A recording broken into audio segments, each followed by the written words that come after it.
Once, we were so many, we couldn't be counted.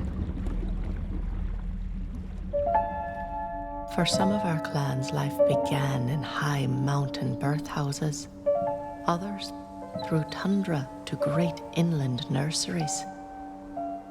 But for all, the path from birth has always been the same. We follow the cold trickles that become creeks, that grow to great rivers and run out to the sea. At the end of our lives, we return to the river and sacrifice our bodies so life can carry on, as it always has.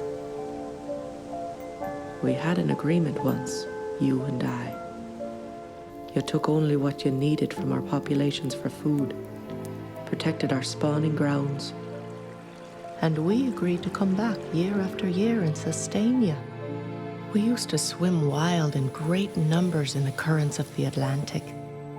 You blocked our rivers so we couldn't return to spawn, fouled them, and netted too many of us. Soon we were all but gone. For a time, we surged in the eastern rivers of America in numbers so vast we were fed to pigs as an afterthought. You chose once more to block our upstream passage, poison our spawning beds, and take far too many of us for your own needs. For thousands of years, the rivers of the Pacific coast teemed with our bodies. And again, you thought we were of infinite supply. Our numbers shrank while your numbers grew. We had an agreement once, you and I.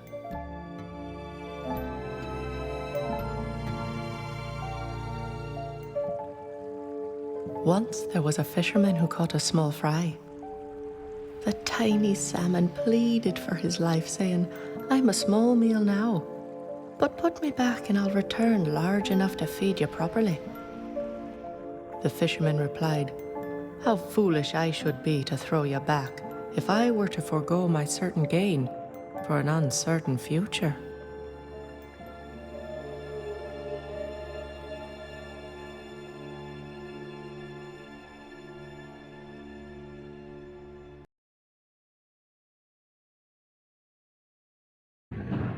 My name is Mike Manfredo. I'm a faculty member and department head of Human Dimensions and Natural Resources at Colorado State University.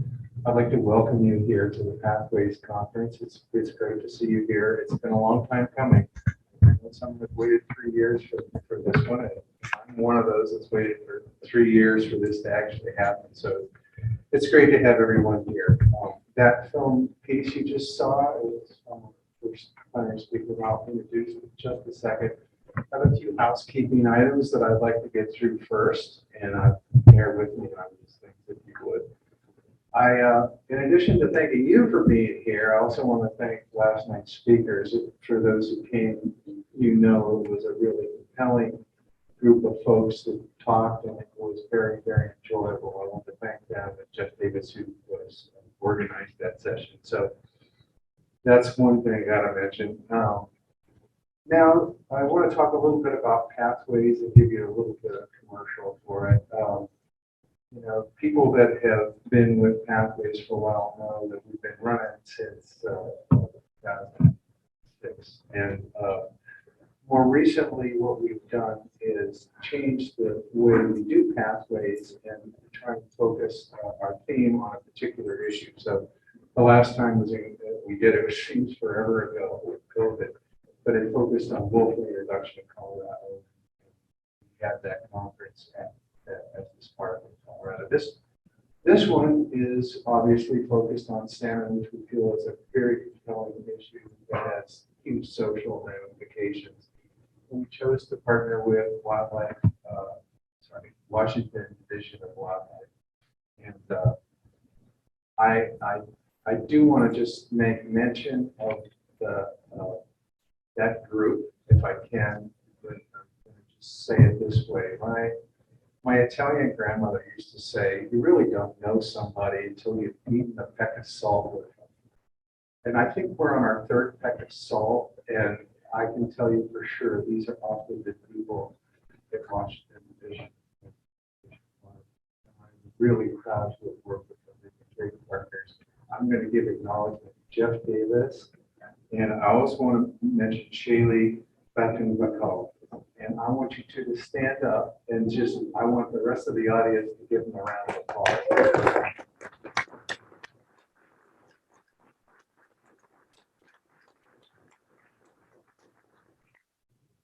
That's been great. I would be remiss also if I didn't acknowledge the team down at Colorado State University. And it was a changing team because we planned this conference twice. The first planner was here last night just to see that we actually did this. Claire Nijby, and she can't be with us today, but the team that's organized this version is here. Paul Layden is here.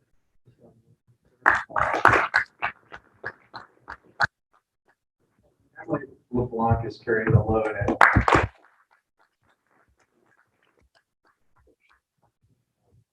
And if you have any questions, don't ask me. Ask Emily. She knows what's going on here. A little more public service announcement if I can. We have kind of a compressed schedule on the Pathways conferences, so we have a couple more coming up pretty quick. One of which is Pathways Europe, which will be held at Netherlands University of Wageningen, and that's in October. And I find that it's very interesting as a contrast to what we do here in the States, to kind of look at those contrasts and examine how it is different there. And we actually have one representative that I know of. I'm going to call you out, Frank, from Denmark. They came all the way from Denmark to the conference. He's a long-standing. There he is. Give him a round of applause. The airlines and COVID and everything. Thank you, Frank, for joining us. The other Pathways that's coming up that I want to make mention to you is basically a year from now, and it'll be held at Colorado State University. And we are partnering on that conference with the Association of Fish and Wildlife along with Virginia Tech University. And the theme of that conference will be managing wildlife in an era of mutualism. And that was the selection of Ken Watts, who was the president of OFWA. And so I think it's really exciting that we'll be having that conference with all 50 agencies and addressing sort of what's on everyone's minds now. How can we broaden what we do in fish and wildlife management? So I hope we can make that one. As I say, that's the Colorado State University. So on to let me announce the first speaker for today. Here's Mark Titus, and you just got a little piece of his video, The Breach, which I think is my favorite piece. And if you haven't seen that video, well, you should watch it. I actually became aware of Mark when I spotted his video on, I believe it was Amazon Prime, and I watched it all the way through, and I thought, wow, this would be perfect to have this gentleman speak at our conference. He's a Hollywood guy, so when I email him, I know he's not going to respond, but I'm going to email him anyway. So I did, and within 5 minutes, I got a response. And within 7 minutes, he had agreed to speak at the conference, and that was just an indicator, as I learned, of his commitment to dealing with the protection of salmon, particularly in the Bay Area, the restoration elsewhere. His film, as I've already mentioned, The Breach, was shown at 25 international film festivals. It won awards, and if you watch it, you'll know why. He had a second film that came out in a short time ago. I lost track of time. Called The Wild.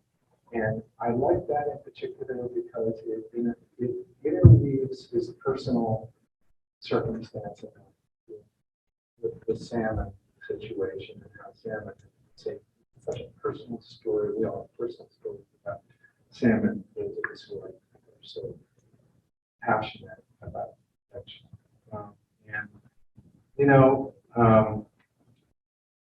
That movie is one you should look at as well. Beyond that, in that movie, you'll recognize Mark Hunt. who is an actor who's gotten behind the cause with heights. And so it's fascinating that when Mark Herman decided to leave NCIS, that Mark Titus, who was a producer of his last episode, which is called The Great Blind Open. And they did it where else but in Bristol Bay. And that was very cool. And so you can see that as well.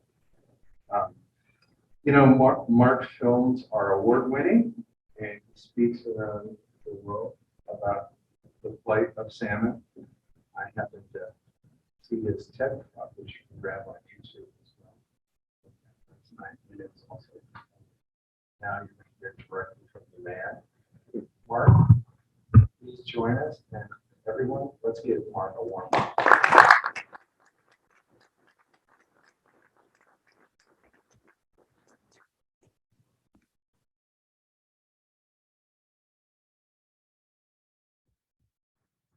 Morning, everybody. So glad to be here in person. It's been a long slog, and I know y'all have felt it. And again, Emily's walking out of the room. Thank you, Emily, for the persistence. Wonderful to bring us all together in person. First of all, it's a little weird looking at my desktop up there. It's kind of like looking at my underwear drawer. It's a little unsettling. But I'm going to get to the talk right now. And while we do that, you saw a clip from The Breach, and you may be wondering, what was that voice about?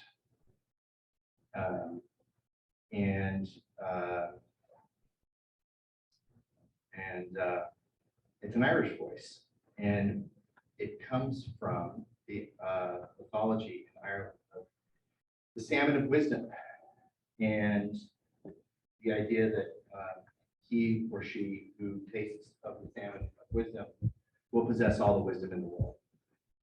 And can we learn enough to, in fact, possess the wisdom to go on as a species and keep salmon as a species?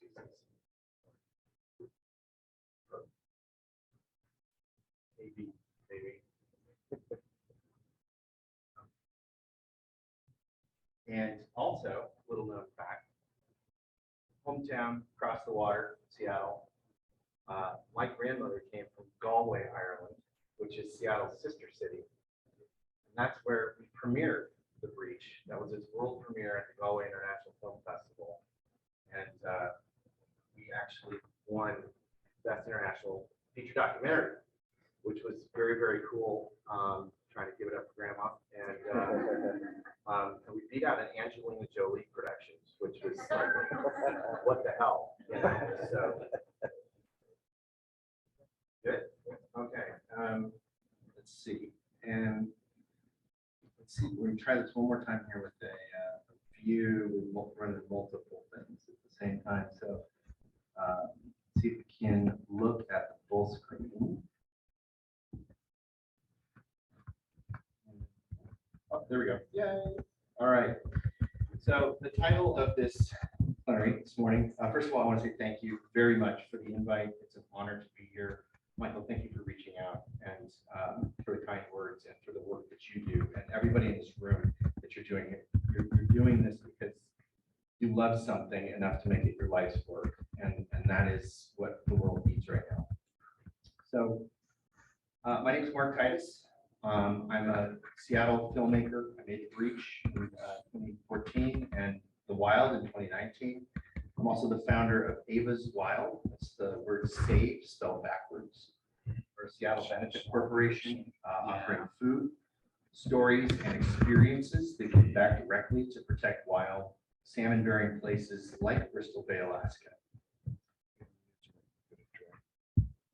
And I'm going to show you a picture of that's my dad there, and that's me there on the left. I grew up here. Caught my very first king salmon when I was 2. Well, my dad really caught it. I chucked the brand new Snoopy pool that I got from him at it and lost the pool. No, but what I got out of it was this lifelong passion for this mystical creature. Okay, yep, still my dad, still me. And, you know, I grew up here most Saturdays during the summer. I was out fishing with my dad and my little brother out of Edmonds, and we'd head out for first light, and just fell in love with everything about them. Their silvery sides, the way that they were, especially kings, they'd come out of the water at first light and their sides were purple. And the thought of life without them really, you know, it breaks my heart. It's something I really can't even conceive of. Has anybody read The River Why by David James Duncan in this room? Yeah. David Duncan is a hero of mine. He's now a friend of mine. He appears in Breach, and he has this incredible quote in his book, the essay, My Story is Told by Water. And I got to thinking about this when I read a special afterword to The River Why just 10 days ago when I was in Bristol Bay, Alaska. I came to know David Duncan when I was 18, and he spoke to me at a time when I was needing some direction. And he spoke in a way that spoke right to my heart. And it wound in the thread of these salmon that I've been in love with since I was a boy. But in this afterword I was reading last week, he spoke about grief and the loss of his brother when he was a young man. His brother died on an operating table, and it left him bewildered in a time when our country was also bewildered, mired in a war that it couldn't win. And he didn't have an identity. He felt like our country didn't have an identity, and this brought a lot of grief to him. So when I read this quote, you know, this flame, it's the salmon, right? Salmon give their very life so that life itself can continue. And that's a sacrifice through action. And that kind of sacrifice often brings grief. And through grief, I can attest that life continues. We as Americans don't like to talk about grief. It's yucky. It bums us out. It doesn't feel like newer, faster, stronger, better, eternally young, thousands of supplements for an even better life.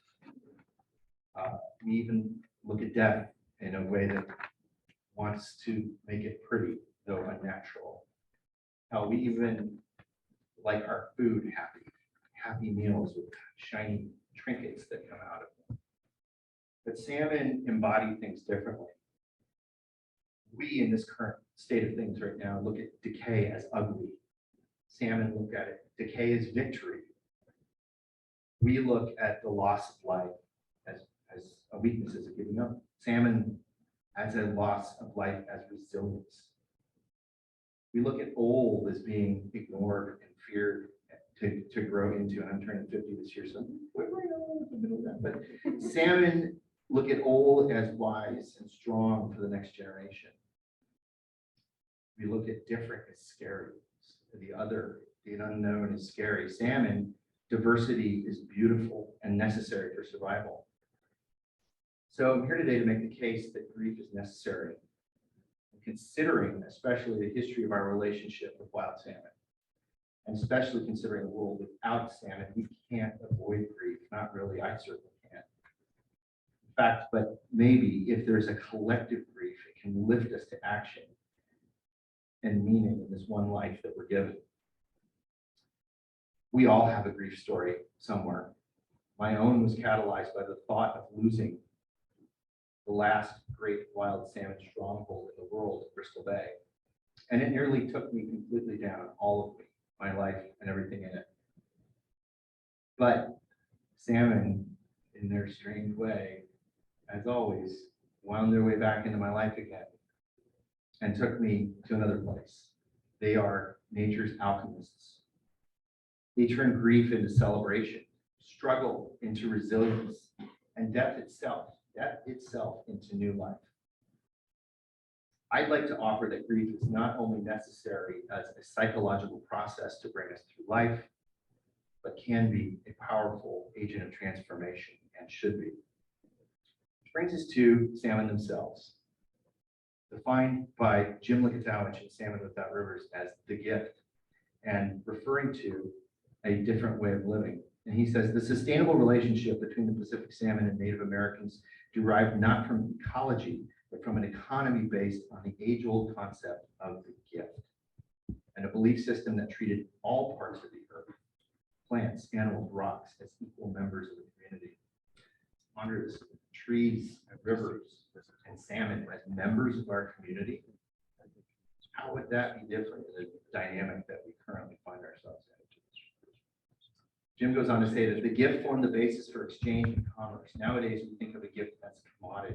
So think Christmas mania or pink and red knickknacks around a made-up holiday that's supposed to be about how we love one another. But in fact, he goes on to say, ancient economies, a gift was not a possession. It couldn't, in fact, it couldn't be owned. Rather, it had to be passed on.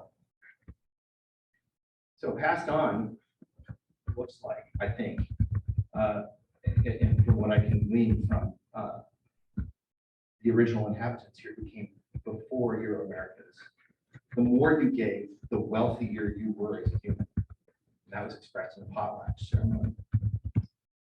And the giving that these salmon demonstrate with their very lives empowered coastal indigenous folks to thrive here and continue to thrive here through art, economy, and deep, deep culture.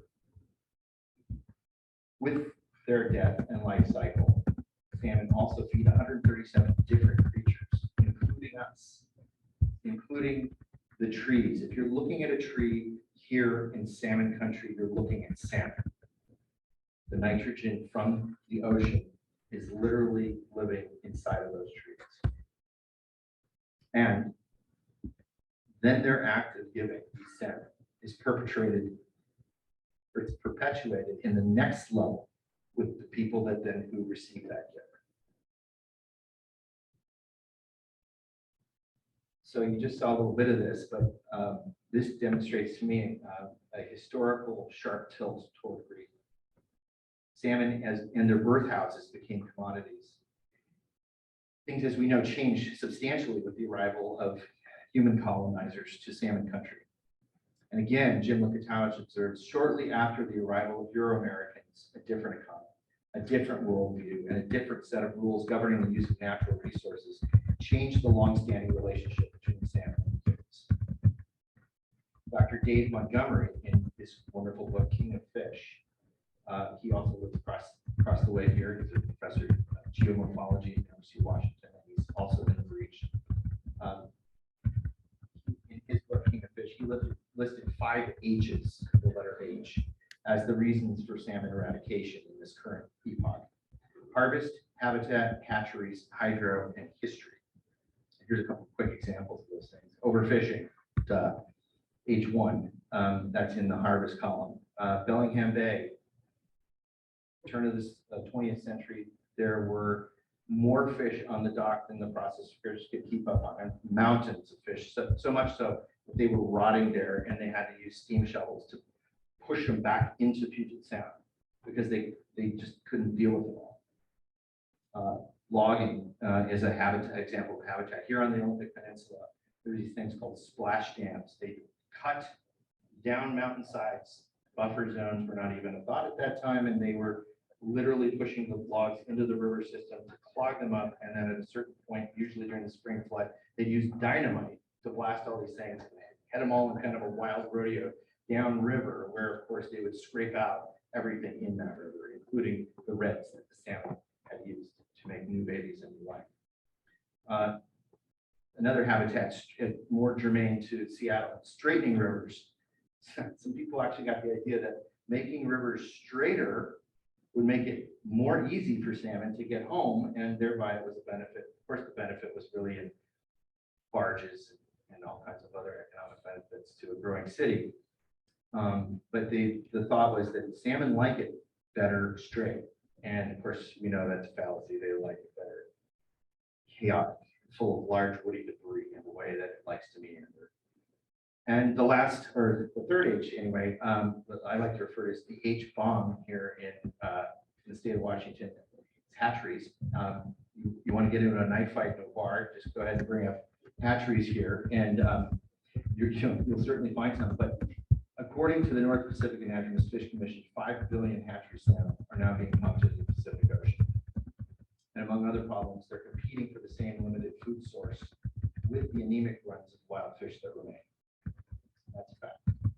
And the wild fish are getting smaller, and it's probably got to do with the competition for food. Also, I throw into that category fish farms in BC, our neighbors to the north, that falsely claim they are helping wild salmon by offering a custom colored, manufactured alternative to wild salmon that are deleterious actually to wild runs. Here I want to pause and acknowledge there are 1,000 things that are being done for wild salmon right now by heroes. Many are in this room. And a lot of them concern habitat, and they all have to be done, and they're all important. But today I've chosen just a few that I feel offer the best bang for our collective buck, like the Snake River, the 4th H, hydro. The breach of the lower 4 Snake River dams is one of the 2 most imperative actions I believe we can take in a generation for wild salmon to remain with us and possibly thrive again. Breaching those dams will offer up to 5,500 miles of pristine habitat at elevation with cold water. And the 5th H is history. And that brings us to Bristol Bay. Bristol Bay is perfect the way that it is. And there are people that want to exploit its headwaters for $500 billion of copper and gold and build North America's largest open pit copper mine, right where these wild salmon that remain go to spawn. Are we going to learn from our history? Or are we going to keep going the way that we've gone? So,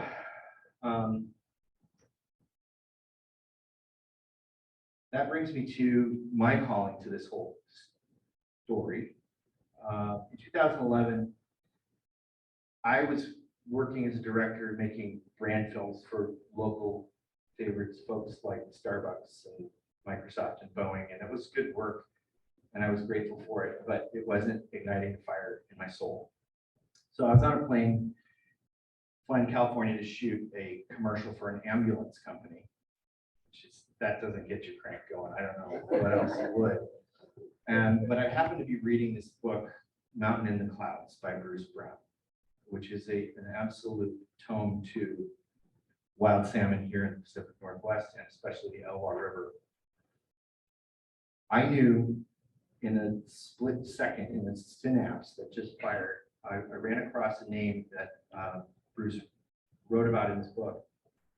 And it reminded me of Russ Bush, who's a picture here, and is a friend of our family.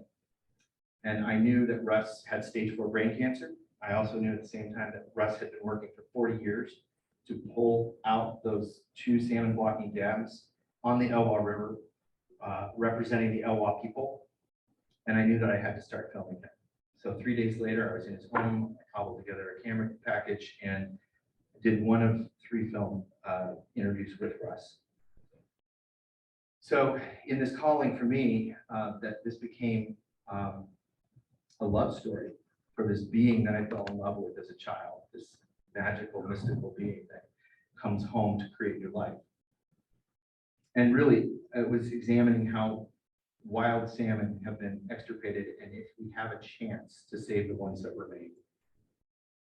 And in this process, I saw depths of grief I really couldn't comprehend up to this point in my life. I witnessed grief through the eyes of the Elwha people, both historically and with people that are alive and thriving now. People like Frances Charles, who's their tribal chairwoman, and Jamie Valadez, who's an elder and a teacher. And their discussions with me about the reemergence of their language that had been lost, about the inundation of their actual creation site by the floodwaters once that river was dammed, and the displacement of their people pictured here when their food source, their main food source, was taken away from them. This was a grief that I couldn't possibly understand until I got a little gleaning of it through their eyes and their language. I saw grief through the loss of my friend Russ, who finally succumbed to his cancer in April of 2012, but not before he saw those two salmon blocking dams come out with his own eyes physically. I witnessed grief when we premiered this film in Ireland. It resonated. We watched in a dark room, and there were old people in this room, elders, who were keening, weeping during the movie, because they saw on screen the lifeblood, this thing that was so sacred to them that they don't have anymore the way we have here. And I witnessed that grief again as we went across the United States on a 50-city tour with this film. And every single time after the screening, someone would come up to me and relate the grief that they have felt in their home waters, their home mountains, their home farms and prairies and communities. The practical storyline with the breach was tying together the recovery of the Elwha and what it could look like, and the protection of Bristol Bay, a place that's perfect the way that it is. In the case of the Elwha, it took $350 million and 40 years and dozens of groups of people, hundreds of people, people like Russ, people like the entire Elwha tribe, people of other tribes outside of the Elwha who came to support, conservationists, politicians, everybody that had any kind of a inkling of a link to salmon. And it took 40 years to do this.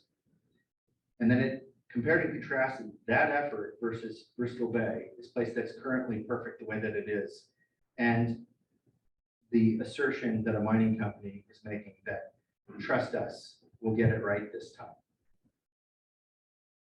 So in 2015, during this tour, I'd like to call it the calm before the storm, the reemergence of the Elwha creation site came with those dams coming down. All 5 species of wild Pacific salmon came back into that system to spawn, and wild steelhead in the Elwha.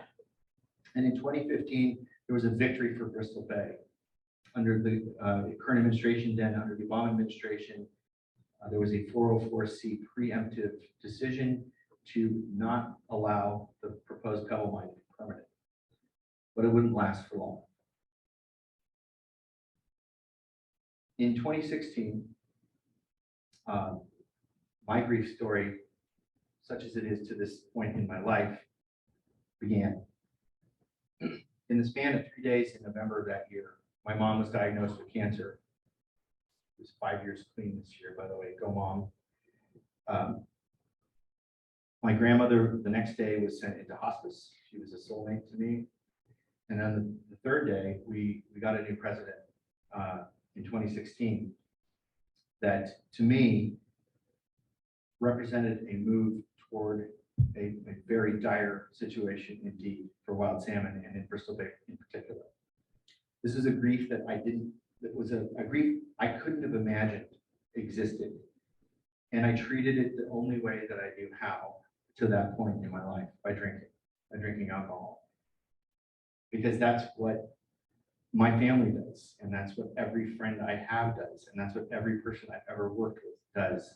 And that's what I did to solve my fears, to calm my anxieties, and to celebrate life.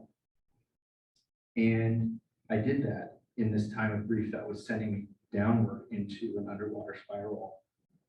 I did it until it didn't work anymore and took me to the edge of oblivion. And thanks to my wife and a handful of others who loved me when I couldn't love myself, I'll celebrate 5 years of sobriety tomorrow after heading to the hospital in 2020, what the heck year is it? 2017, to save my life. COVID fog, boy. In that year, 50 days after coming out of treatment, I had the opportunity to go to Bristol Bay, and I went, despite my fear. I almost bailed from SeaTac Airport and didn't go because I had a panic attack and I didn't think I could do it. And part of the reason I went was, as expected, the 404C veto was coming off the table. The administration had been sued, or rather the EPA. And so I agreed to go to Bristol Bay to film a brand film for one of my friends who's a commercial fisherman up there. But the idea that, hold on, maybe we can make a new film about this. And so the story of the wild came into being at that point. It really centered around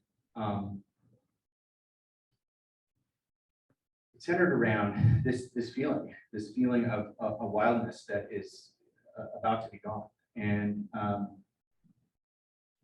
I spent about a year and a half filming it. And as we were going into the edit, we decided to include my story of addiction into the actual storyline of the film. And we did it for 3 reasons. One, it's truth, which is a pretty good thing to include in a documentary. Second thing was it made for a better story. But the third thing that I thought was the most important to the storyline itself was that we overlaid this idea that my addict was saying the same thing that these guys who want to build the world's largest open pit copper mine in the headwaters of Bristol Bay are saying. This time, it'll be different. We don't have that luxury. We don't have that luxury of wild salmon anymore, and we certainly don't have that luxury in Bristol Bay. So after a strong festival run, we were leading right up to a 50-city national tour like we did with the Breach, only this time we were going to do it with a food truck and a VR experience and screenings and the whole thing wrapped together in a very experiential way, and then run right into the buzzsaw of COVID, as we all did. So we had to make a pivot, as we all did, and we made it a virtual tour. And it worked out okay. It worked out pretty well. And something kind of amazing happened in that emergence of that tour. As has happened over the last 20 years with the Bristol Bay issue, a strange and beautiful alliance kind of took place in an unexpected way. People that had been competing for the resource of salmon in Bristol Bay came together, talking about sport fishermen sitting down with commercial fishermen, sitting down with tribes, sitting down with ecologists and scientists, sitting down with politicians, sitting down with environmentalists, sitting down with sportsmen and women of all shapes and sizes. And one particular example of this was we included a little segment in the wild. And by the way, I've got cards for y'all if anybody wants to watch it afterwards. There was a little segment that we included. One of the characters is a dear friend that owns a sport fishing lodge in Bristol Bay, Nancy, and she took one of the Trump boys out fishing. She guided Donald Trump Jr. And we included that in the film. It was a very earnest account that she gave about guiding the then president's son. And I got a lot of heat from it from my left-leaning green type friends. But it was a very deliberate reason we put it in there. And the reason was that salmon should be agnostic. Salmon are food. Salmon are a way of connecting to something bigger than ourselves. So as it turns out, during this virtual tour, we had a screening, had a panel, had another guide on this panel, a woman named April Boki, some of you may know her. She had also guided Donald Trump Jr. And as we were watching the film and about to go into the Q&A, she texted him and was texting with him throughout the course of this thing. Said, hey, you got to see this film. And he did. He watched it the next day. I have no idea if these two things are related, but 3 days later, Donald Trump Jr. sent out a tweet that said Bristol Bay should be protected at all costs. That led to stories on Fox News with Tucker Carlson. And a massive, and Johnny Morris, by the way, who's the CEO of Bass Pro Shops, who was on Tucker Carlson's show. And lo and behold, the day before Thanksgiving in 2020, the Army Corps of Engineers decided to not issue Pebble Mine a permit, a dredge fill permit. You never know what's going to emerge through grief. In this case, it was a gift. In my story, I went all the way to the bottom and faced oblivion. It's not fast, pretty, or popular, or even outwardly desirable, but salmon demonstrate this. This is what it looks like. This is what transformation really looks like in nature.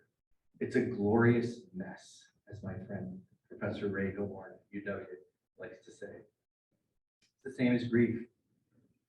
Pondering the future without the presence of the gift as we know it here in Salmon Nation. And this is what it looks like wading through a winter of grief. Waiting for that new light of life, that new flame of life to emerge again into the glorious spring and summer of life, where they nourish everything, even the trees, now out and in their green glory right now. So here we are making a turn, and I just spent a week in Bristol Bay witnessing grief. I was part of a group putting together a consortium of listening to Indigenous elders and young people in the region. We listened to people talk about this 30-year battle against the proposed pebble mine. And a particular warrior, Alana Hurley, who's the executive director of United Tribes of Bristol Bay, had her baby on her lap and in tears talked about how her entire life has been devoted to this fight, and now it is being passed on to her child. They're looking into thousands of years of histories with these beings who have nourished them and the land in all ways. And here's the thing, it's never going to be over. The next iteration to Pebble, if this version dissipates, there will be another one. It'll come up with an even cuter, shinier name than Pebble for the mine to get at those minerals. There'll be gaslighting in the name of green energy. There will be other excuses and other reasons to do this and get this thing out of the ground that'll enrich a tiny portion of the world's population and then leave it the mess for the rest of the people who live there for thousands of years to clean up. So I feel like grief is necessary. We have to look at it, we have to feel it. We must let our hearts break with and for our Indigenous brothers and sisters. And for those of us lucky enough to have drifted into this salmon land and call it home. But that is not enough. Land acknowledgements and grief acknowledgements are good and right, and they're a good start. But what will we do? We must use our grief as fuel, and we must act now. This summer, Bristol Bay has to come to protection under the 404C. Michael Regan, the now head of the EPA, and the EPA and his cohort are going to decide whether to offer that protection, and we must encourage them and demand, in fact, that they do that. And the Snake River. Our Washington delegation right now, Governor Inslee and our senators are considering a breaching option on the table. It's time for us to tell them that this must be done now. For my small part, when I concurrent with the release of the wild, I founded Ava's Wild. It's now becoming a B Corp. The word is SAVE, spelled backwards.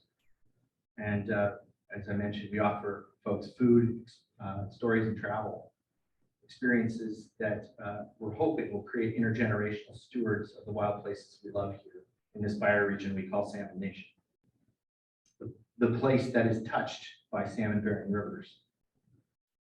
And we also created a central portal to take all the actions for Bristol Bay in one place. Everything that we know exists at this point, we can do through one portal. We support the safe wild salmon from the most regenerative fishery on the planet that bolsters a sustainable economy that's already there and effectively says no to the pebble mine and extractive projects like it. And our taproot is the protection into wild places we source from. We source all of our products from and have committed to donating 20% of our profits to people on the ground, like folks at the Bristol Bay Education Foundation, which is part of the Bristol Bay Native Corporation. They give full scholarships to four-year universities and trade schools to Indigenous shareholders in their region.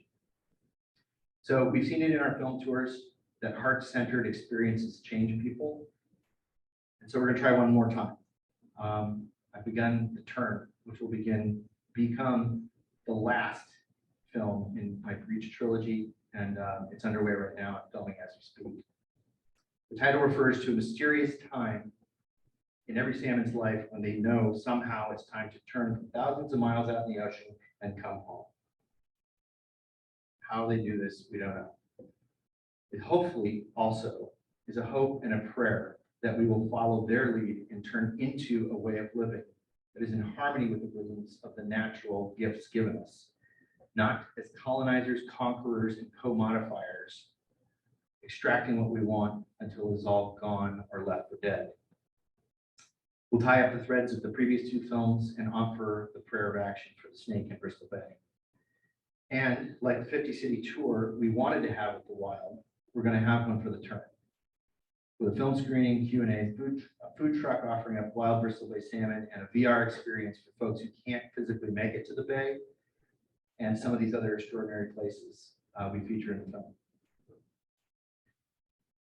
So to wrap up here, can we be like wild salmon? Can we become the human alchemists of this generation? Can we turn struggle into resilience like the salmon? From where I stand, we have two opportunities before us to do the two most important things to celebrate life and return wild salmon to their birth houses. Protect Bristol Bay and free the Snake River. Salmon are the gift. They are the gift. And the gift will keep coming if we let them. Now is the time. There will not be another moment like this very one we're in right now. Can we do the key things we actually can do in the face of climate change to radically protect and restore the gift to this bioregion? We need to take action now to permanently protect Bristol Bay and breach the lower four Snake River dams, to keep this gift coming. And maybe now, in the 11th hour, get it right for wild salmon this one time. Thank you.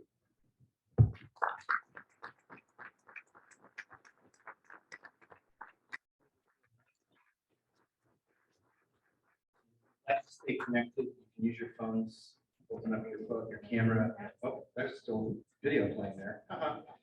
That's a QR code. You can open up your phones and scan it, and that'll get you on my newsletter. Also, if you want to get involved directly, feel free to flag me down after this, and we'll be sending you ways to, in this newsletter, to take direct action right now. So thank you again.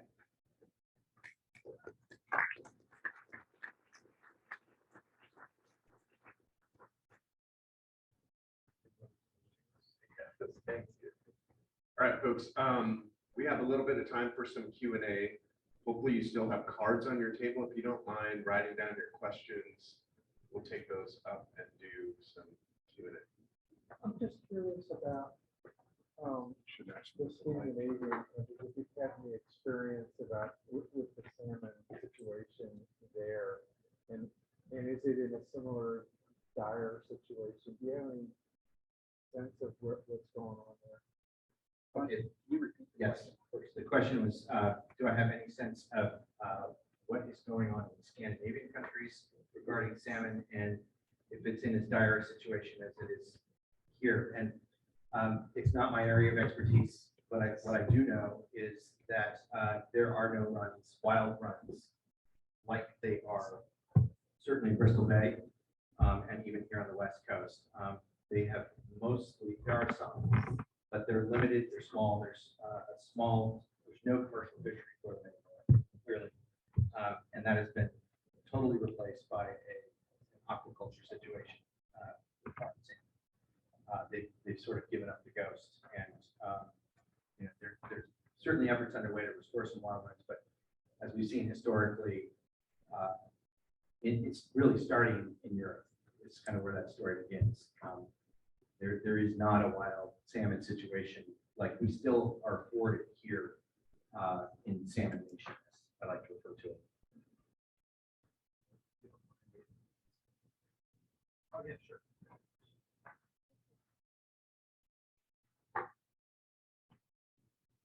Okay, we have our first question from the audience. Well, I guess second. Okay, thought it.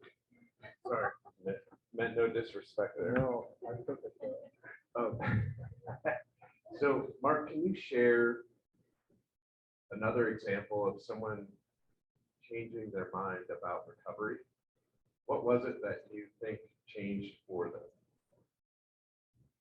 In terms of recovery of salmon? Yes. Yep. I understand the question correctly about moving into a system of recovery as opposed to continuing down the status quo. Is that kind of the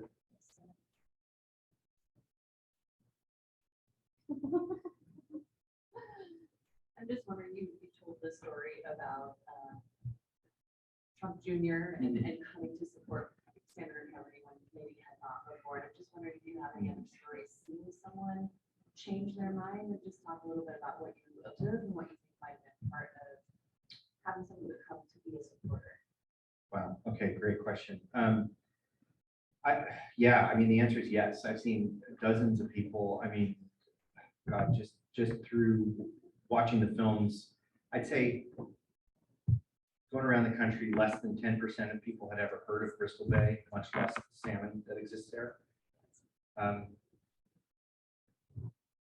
had a guy come up to me in Chicago who was an Army vet, and he'd never heard of Bristol Bay, never heard of the wild salmon that was there, but he had a lot of tears and said that after watching this, it made him think about where he's getting his food from.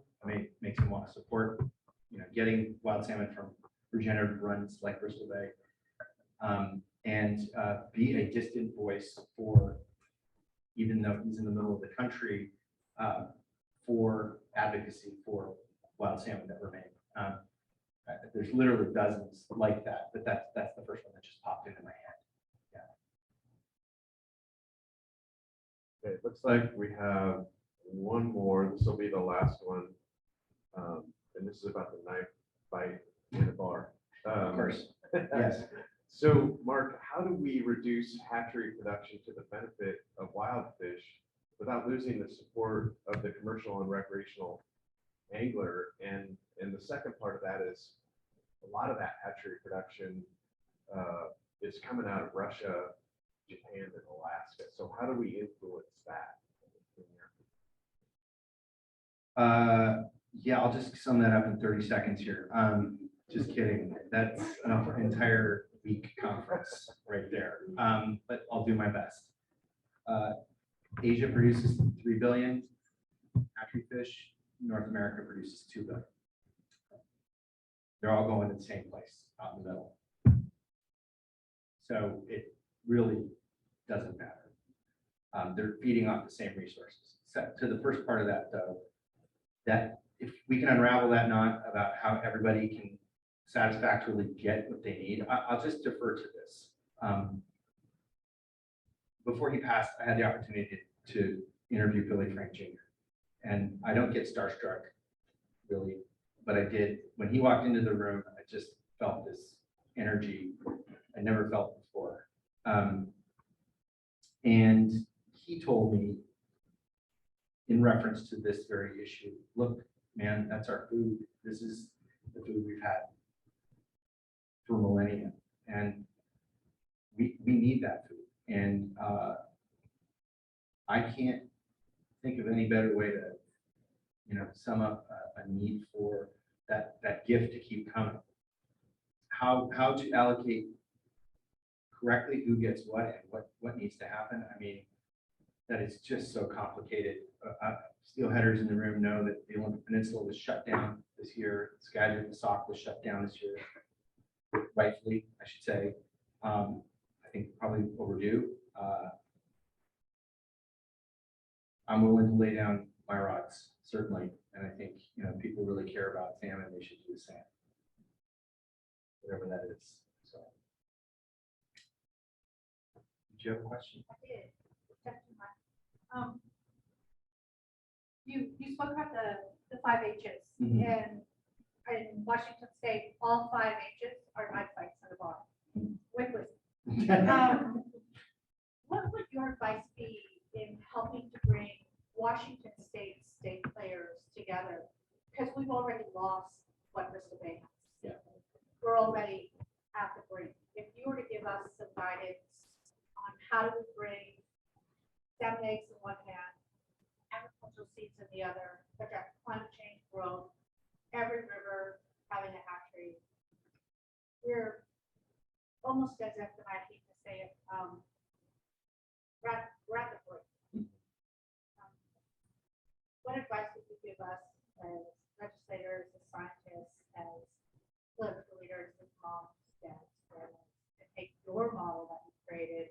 take your model that you created, and then fold it down here without stealing you from Bristol Bay and then bringing it down here. Well, I'm here. I live across the water and I will work with you anytime. I mean, a few things. First, protect the best and restore the rest. That's the overarching mantra. The other part, and Chase and I were talking about this earlier, experience is the greatest teacher. And is it possible to bring everybody into a river system or next to a salmon in Puget Sound? Probably not. Can we deploy technology to that regard? Can we use virtual reality and AR, augmented reality in that regard? Probably so. And I think, lastly, that looking at the only way that I've been able to make any sense of this, because it's overwhelming, it's just flat out overwhelming, is to do the things that we can do in the time we're given that give us the biggest bang for our buck across the board. There's no question we're going to be making sacrifices. As if you're involved in this at all, there are politics, there's choices that have to be made, but that's why I land continually on the snake as the biggest bang for the buck that we can do in this generation across the board. There are going to be people that do not agree with that clearly, and they have excellent arguments for that. But can we come to a place where we're continually moving forward using these emerging technologies that we have and means of mitigation that are doing less harm than we've done in the past? We got to do them. We've got to do the big overarching, the biggest things. And then lastly, I would say, get super hyper local. Take your energy, your passion that you have and make it happen where you live right now in your micro community. That means your neighborhood in Seattle, your neighborhood over here, your neighborhood at home. Do it there. Do it. Become a river keeper, a stream keeper. And not only does it actually do good things, it definitely changes the heart space in yourself when you're doing that, and that spreads and moves through the world. Thank you. All right, thank you so much, Mark. Thank you. Please. Thank you very much.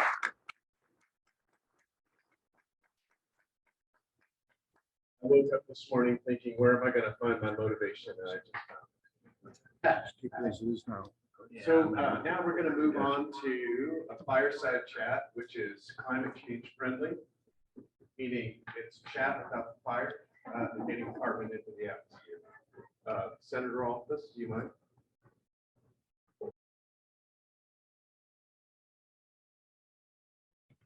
So this morning we wanted to just have kind of an informal conversation. We're joke on this thing. Rather than the formal panel, really we're privileged and honored to have Senator Rolfes here with us this morning, and we just wanted to have a conversation. Mind you, unintended, for your knowledge, wisdom, and guidance for us as we move forward in our work every day. So maybe if you don't mind, we could just start off kind of introducing who we are and why we're here and what we hope to do.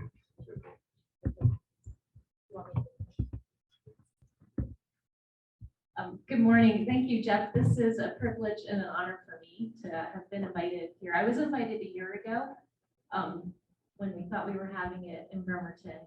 And I actually was filled with dread because DFW asked me to be prepared to present a 15 to 20 minute speech, which is really a long time if you're not an academic speaker. And so a couple of weeks ago, these guys came back and said, how about if we do a fireside chat? I could have done a 15-minute speech, but it would not have been as good as Mark's.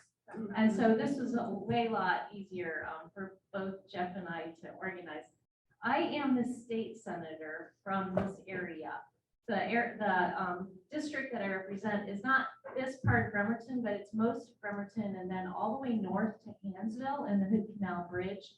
It includes the Navy base Bangor submarine base, Keyport Undersea Warfare Center, which manufactures and does all the science on torpedoes and underwater acoustics, and Bainbridge Island. So the area that I represent is extremely salmon friendly because it's a peninsula and people choose to live here because they love Puget Sound, they love the views, and salmon is actually something that brings us together politically. The district I represent is purple, leans Democrat, but it's purple. But things like salmon are something that unite the people that I work for. I'm also right now the chair of the Senate Ways and Means Committee, which is why I'm sure DFW invited me here today. But by way of introduction, we have the formal bios online, it's on paper, but if I can take a minute, I want to give you all a sense of who I am, because it's not by chance that I'm sitting here with Jeff and the rest of you. And so I want you to know how that happened so that you can create more little pristine offices around the country so they can grow up to be politicians. I grew up in suburban New Jersey. So is there anybody here from New Jersey or New York or who had that experience? I came out to Washington State for graduate school.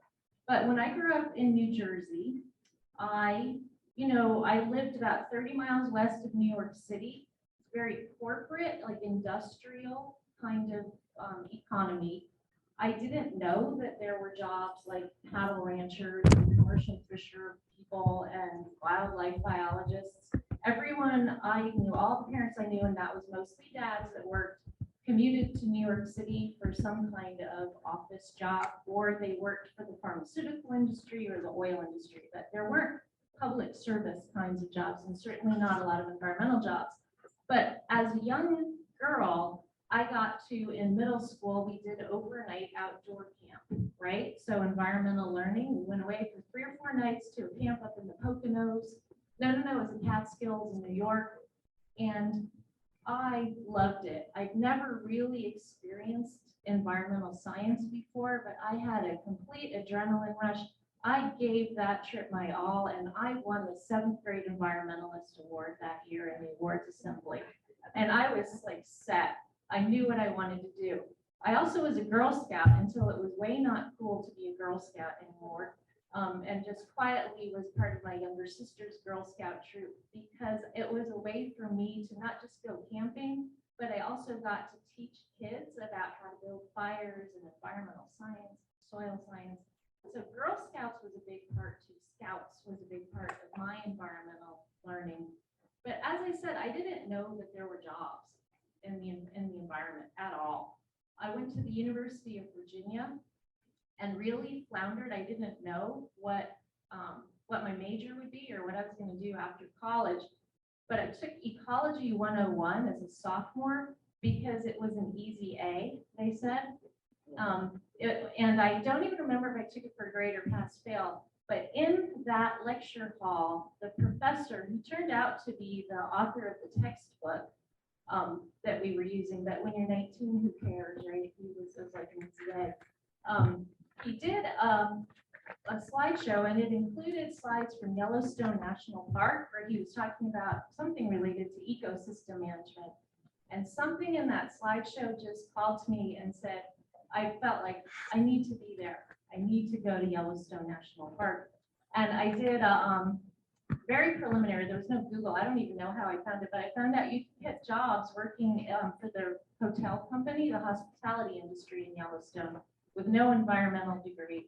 And so I got that professor and a class of 300 students wrote me a letter of recommendation so I could get a job in housekeeping at the Mammoth Hot Springs Hotel. And it was the best summer of my life. I went out there, suburban New Jersey. I had no camping equipment. I had no gear. I arrived literally with a pearl necklace and a cotton sweater on and a skirt, because it was University of Virginia, so that's our dress. And I said to somebody in Montana before we got to the park, where can we get bagels? And they literally said, honey, there are no bagels in the state of Montana. There are now, but in 1987, I think she may have been right. Anyway, that was also a pivotal learning experience for me. So when I got back to college, I was like on a path towards saving the world and in environmental politics, environmental policy, but it was too late to figure out what my major was. So I picked and to do science. So I picked economics because I figured if you know economics, you can do anything in this world, and it's a great tool for environmental protection. And I got a minor in environmental science, but I think I needed hydrology and calculus 3 or something, and I just didn't want to do that again. So I ended up, after college, awesome professors, not 1989, there was no degree in sustainable development, but economics and environmental science was going to get me towards what I knew was sustainable development. And the University of Washington was one of 2 colleges, Colorado was the other, that had master's degrees that were like sustainable development policy. And I got a fellowship to the University of Washington. Otherwise, I never could have moved out here. I never would have been able to afford it. But I got a fellowship working on the economic impacts of the spotted owl set-asides, which for a kid from suburban New Jersey who went to the University of Virginia was like a gift from God, right? It was an amazing opportunity. And so I got a public administration degree doing research on that. And that experience melding the economic impacts of major environmental policies has sort of been a foundation for most of the policy and political career that I've had. Now that's longer than I probably should have taken, but I want to tie that in later to some of the comments I want to make about young people. Thank you.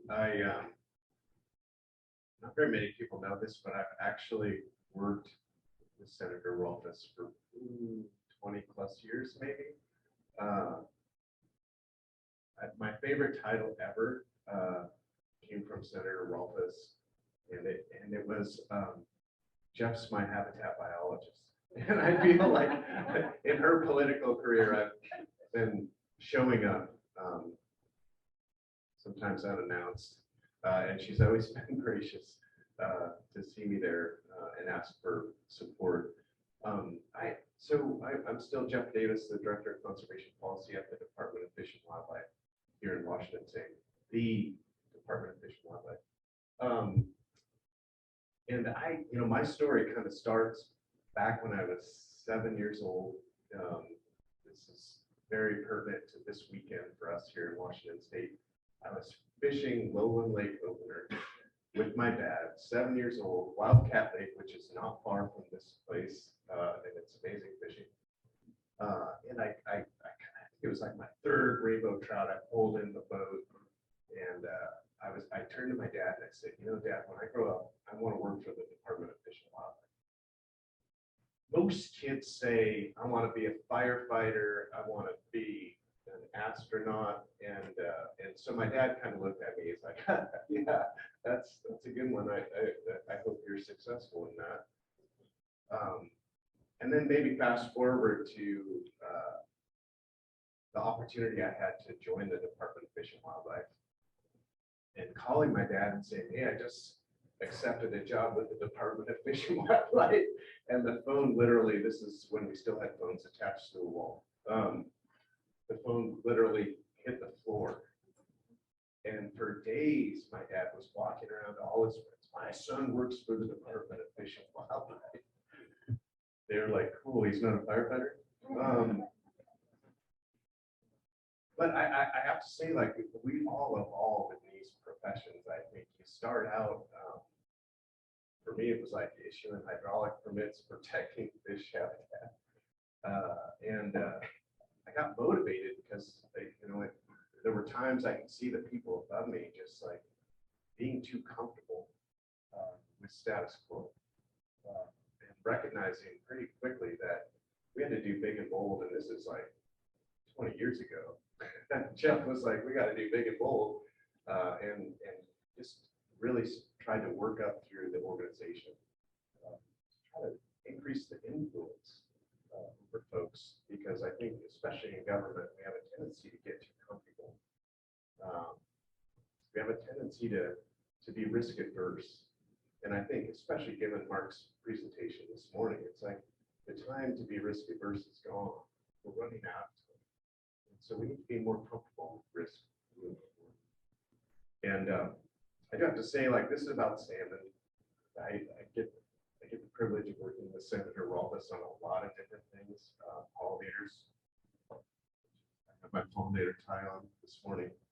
Pesticide stuff. I mean, it's just phenomenal opportunities to work with Senator Rolfus. So I appreciate that. I was going to maybe ask next, like what, so maybe jumping from that intro into what really drove you to this political space, and how do you see that? How do you see your job now? Trying to create solutions towards some of these intractable issues that we all face. How do I see my job now? So I got involved in politics I was a staffer, like a lot of people here. After graduate school, I worked for Kitsap County, which I think is probably where I met you the first time around. I worked in the long-range land use planning department. In doing that, I met people throughout Kitsap County. I ran the open space program for a short period of time. Lived in Russia for a few years, working on natural resource management for the US government, which is a whole nother story. And when I came back, I was doing international work for USAID out of Seattle. My husband was also doing international work, and we both couldn't raise a family and both be living in this area doing international work. So I said to him, I will take time off and raise children if I can be involved in the community. And so within a year of that, I was somehow running for our city council on Bainbridge Island because I was motivated at that time, huge development, you may remember that. And I was motivated to preserve open space and the community, the vibrancy, the trees, the clean water, all of that in the town that I lived in. So I ran for a local office for that reason. And then that somehow turned into running for the legislature. And here I am. The area that I represent, as I said, is very environmentally aware and very supportive of me working on environmental issues. So that gives me the leeway to work my passion as well as represent democracy and represent people. As I'm going to say, all of us as elected leaders have a role to play in making policy, but as the chairperson for the budget committee, I have a really unique role, and it's kind of obvious, but I guess I want to say part of my job, and those of you who work closely with me know this, Tom McBride knows this, as the budget, I get to be the budget lead because my colleagues trust me, both sides of the aisle. The Democratic senators elect me to be their budget lead, and I'm not allowed to write a budget that's like the Christine Rolfus budget. I write a budget that's the Senate budget. But I also have the ability to help support legislators who have environmental interests or projects.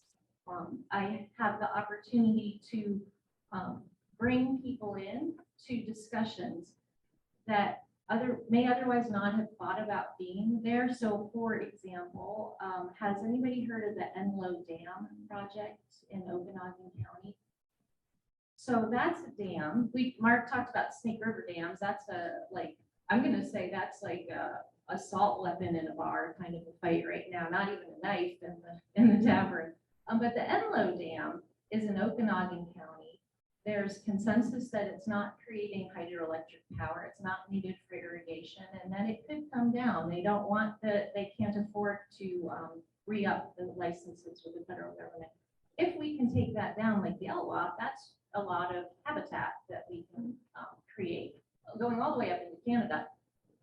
But I knew about that, but I needed other legislators, especially from that area, to care about that. So we've been kind of working on building that support behind the scenes for a couple of years. And this year we were able to put some money in the budget to start the studying and the work that needs to be done to take that dam down.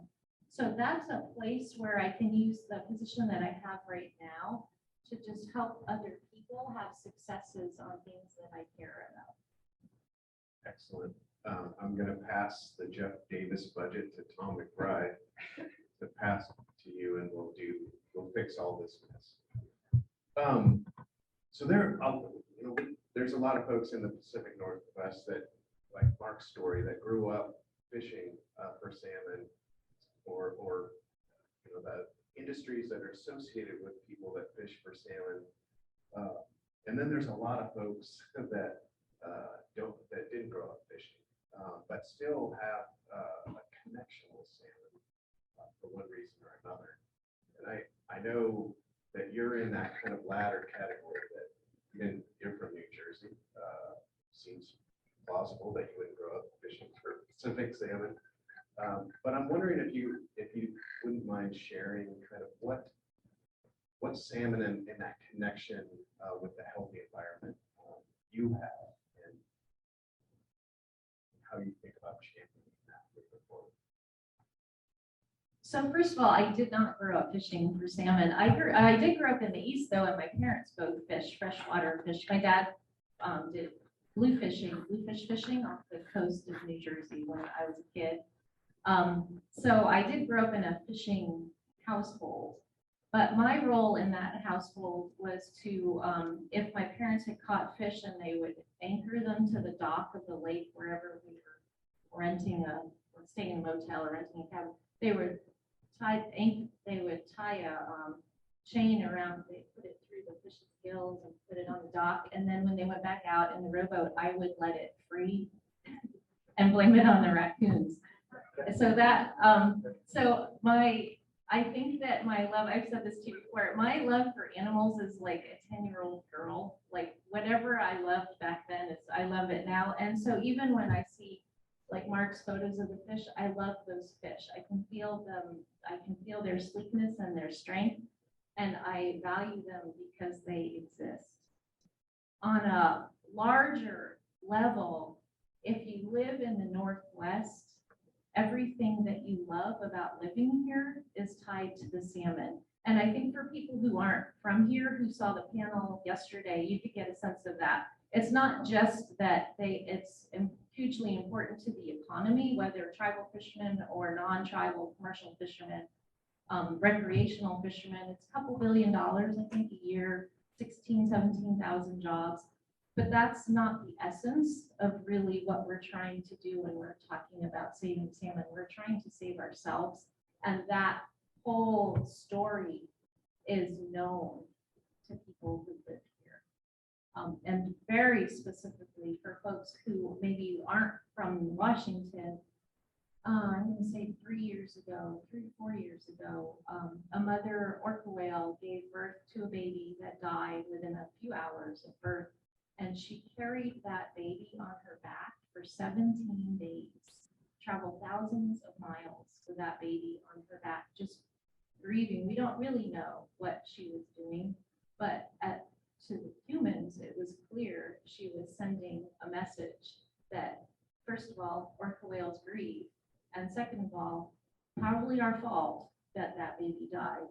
And for the week or two that mother was carrying that baby on her back, the most searched articles in the Seattle Times, the top 5 articles were all about that orca whale. It wasn't about football, draft picks. It wasn't about forest fires. It was about that orca whale. And that catalyzed a whole conversation, a task force, a work group, just really captured people's imaginations. And that orca whale task force, it was referred to yesterday. I don't remember what the full title is, but I'm sure people here were on it. That task force led to 5 or 6 major pieces of legislation that we were able to pass the next year because people cared deeply. And even Republicans from Eastern Washington supported the efforts because everybody in Washington was moved by the vision of that orca whale. So when you talk about salmon here, you're just talking about, and Mark said it, the trees, right? The trees, our yards, the birds, the marine waterfowl, the dolphins, everything is dependent on salmon at some point in its life. So when we think about all of those connections, for me, and I've been accused of being a Douglas Downer, as born a pessimist, forced to be optimistic is what I tell people. You think about all those connections, and I think about the fact that we have 2 million more people projected to move to Washington. Unfortunately, I think for us, we're a climate refuge for the South, and moving north for a lot of things, a lot of species. And we experience the expedited effects of climate change on these natural environments and our own human health and well-being. And I just wonder, like, how you think about how we tackle more of the same coming at us, recognizing that our own like human footprint has an effect on those connections that we just referred to. So I'm wondering if you could share like thoughts about, especially as a chair of Ways and Means, you get all the issues coming at you and the opportunity, the air quotes, to kind of like sew a quilt of all the social, political, economic, and environmental issues. So what makes you keep coming back, and how do you think we're for a different future? So first of all, I'm not a downer.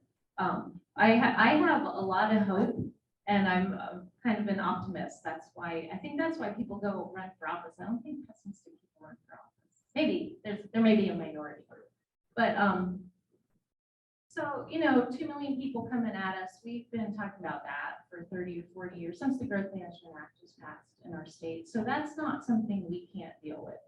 What I do know from my work, though, is that it's really hard to have environmental success unless you've taken care of people's basic needs. So that having a strong and vibrant economy where everybody can participate and where all boats are lifted is really critical, I think, to being able to assimilate 2 million more people, whether those are our own babies or those are people coming into the state. Having an economy where everybody can pursue their dreams and make as much money as they need to and want to is really crucial. And so that's part of what I work on as a Ways and Means chair is that big, broader tapestry of economic strength. And when you're talking about economic strength, you're talking about really strong public schools, really strong higher education system from technical and community colleges to four-year research universities. You're talking about a behavioral health system that meets people when they need it and helps them to recover and be healthy again. And you're talking about a really strong healthcare system. And then when you're talking about 2 million more people, you're also talking about housing. And that is probably the critical part of where the land use and the housing hits the environmental impacts. And so how do we grow smart, and how do we grow in a way that is minimizing the damage to the environment?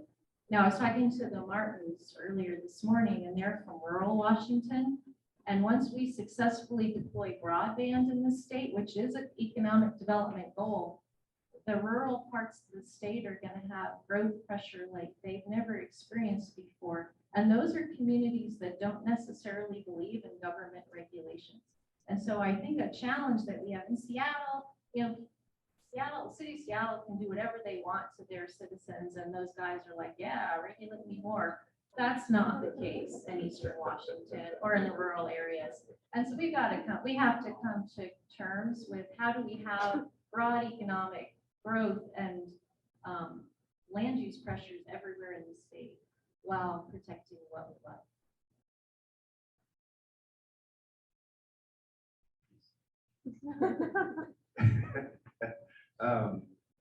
So I think about all of that you just said, and I wonder if there's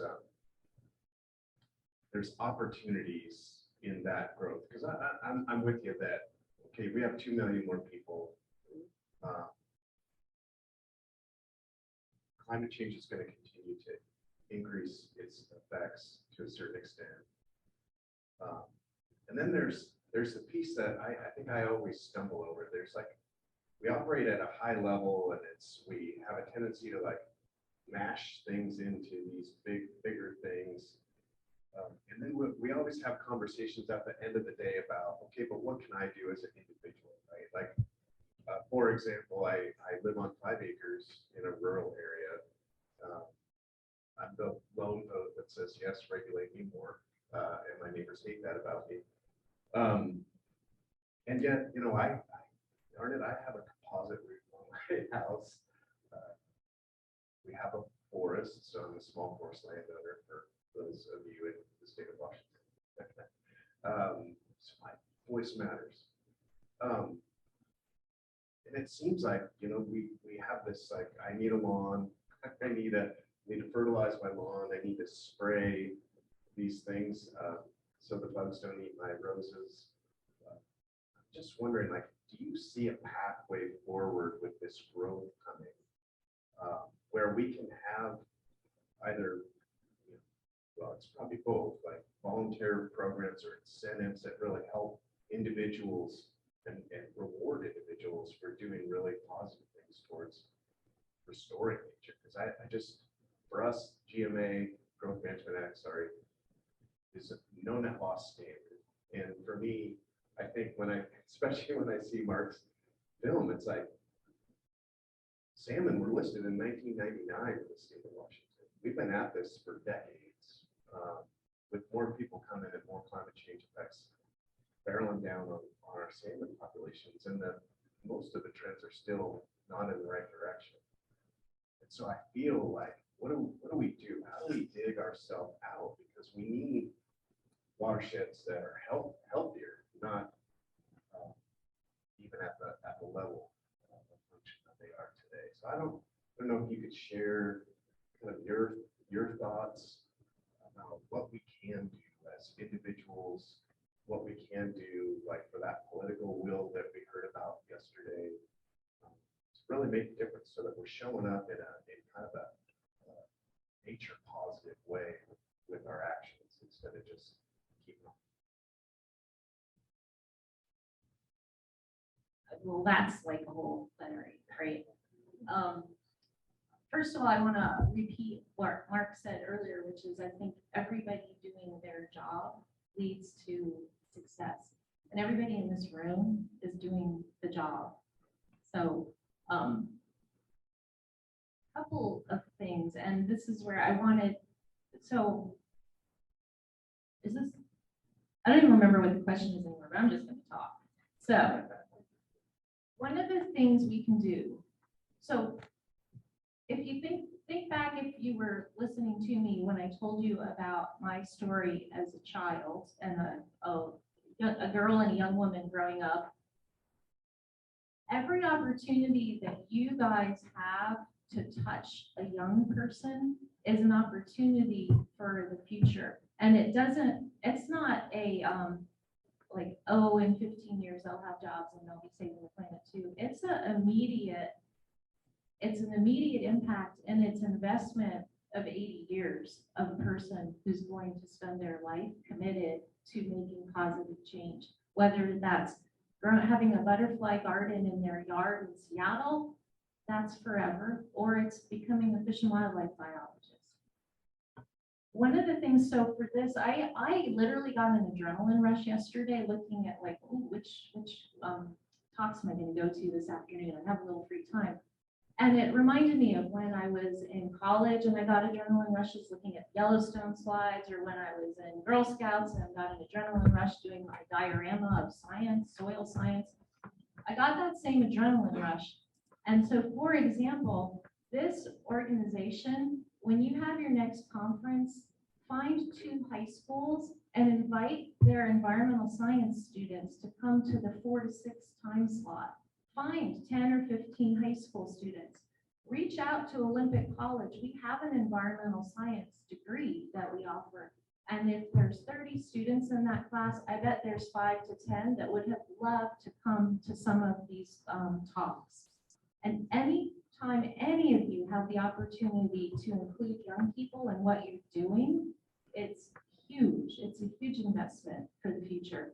The other thing that gives me hope, Jeff, is so much.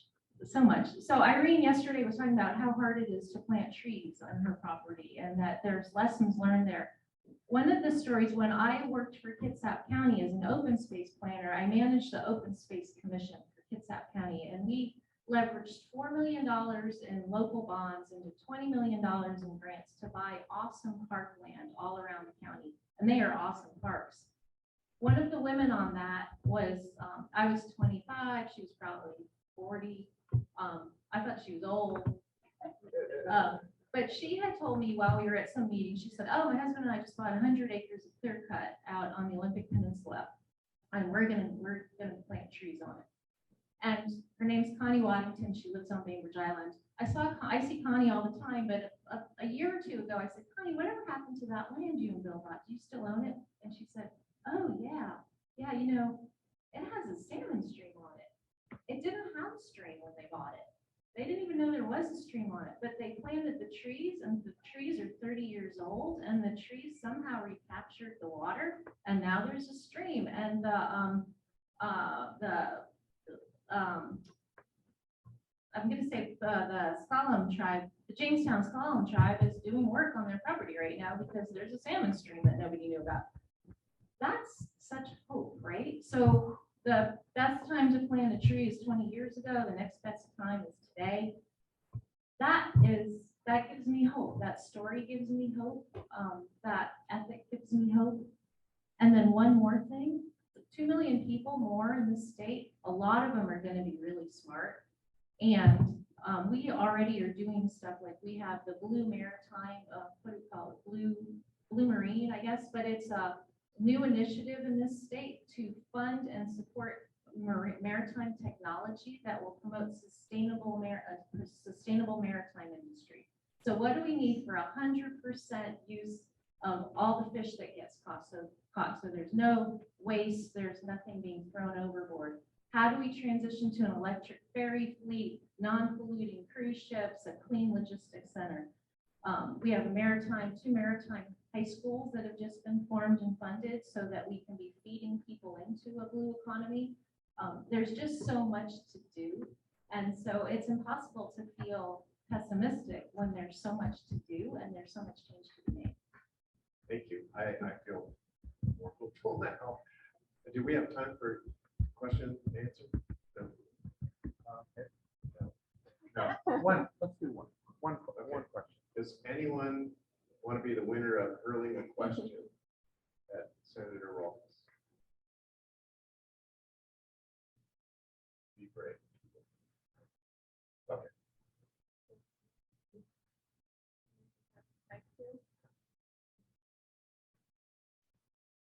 You have done such a good job. You answered all of the questions that they might have had. Oh, okay.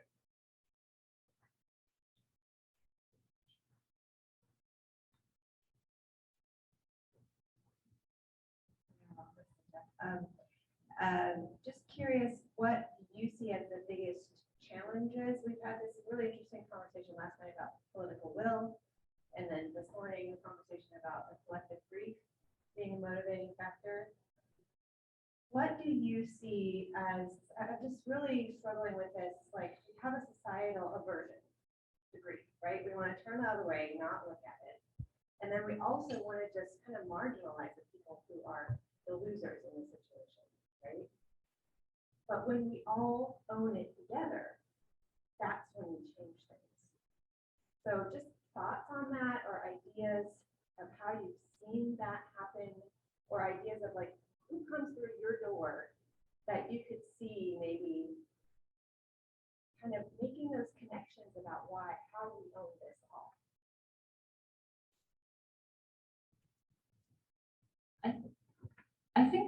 I think the example of the mother orca whale may be the example of collective grief, which I hadn't thought about till you just said that. But that allowed the state to coalesce and make some radical changes. I think radical changes, maybe not radical, but changes that had needed to be made that we finally had the political will to make. We don't want to see that again. But maybe there are pockets of collective grief that we could be diving into. So whether that's the communities of Southwest Washington that are watching their way of life disappear, is that a place where we collectively can work together, put aside Democrat and Republican politics, and as a collective work towards that? That's one example. You know, I'm going to go into pygmy rabbits. Pygmy rabbits were wiped out in the wildfires in 2020. And the collective grief about losing the pygmy rabbits led to a really nice bipartisan partnership that got Fish and Wildlife the funding they needed to try to bring the rabbits back. So we don't hope for catastrophe, but when the catastrophe can become that collective grief, that's probably a healthy channel. All right, thanks. Thank you so much, Senator Walters, for bearing with me in the fireside chat. I think we're on a break now. Break till 11, Break till 11, and then we'll extend the session to 12:30 instead of 12. and then we will extend the session to 12:30 instead of 12, The concurrent session. current sessions. And then we'll pick up again at 1:30. And then, if you didn't hear that, we'll pick up again at 1:30. Or just more, no? All right, thanks, everyone.